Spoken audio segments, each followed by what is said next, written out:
You know, when Jehovah God brought the children of Israel into the land of promise, in other words, this is what he promised them. So now they're about ready to reach the apex of all the great things that God's going to give to them. And notice when he goes in there into the land, he said, be aware. After you're, living in the houses you didn't build, drinking from wells you didn't dig, and eating from gardens you didn't plant. He said, watch what else was going to happen. You can forget the Lord your God. He said, so be aware of that.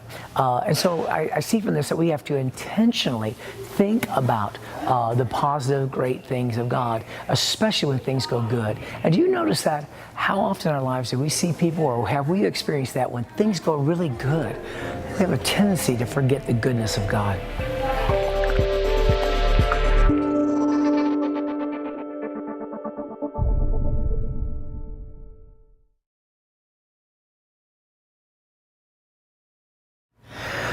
And then God further goes on and says, you know, when you're raising children, I want you to rehearse all the great miracles that I did.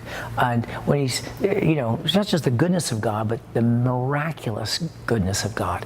And he said, I want you to rehearse that to your children, because if we don't, then they have nothing to build their faith on. Faith comes by things that you know or experiences that you can trust in.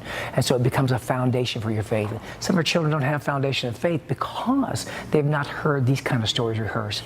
And how can we as parents, or how can we as people who have relationships with others, put that on the forefront of our mind to rehearse the goodness of God? Because without that, they're not going to be able to have the faith that's been handed to us.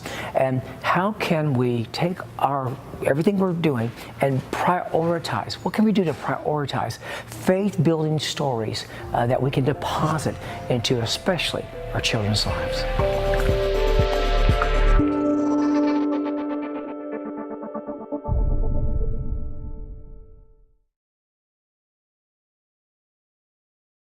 So then God says to them, when you get up in the morning, when you go to bed at night, when you're driving down, traveling down the road during that particular time, or when you're working, or when you're eating, whatever, he said, use those opportunities to speak well of God.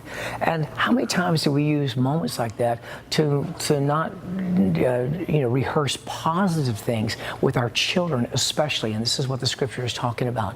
And how many times are we not meaning to, but we stay focused on the negative instead of the positive?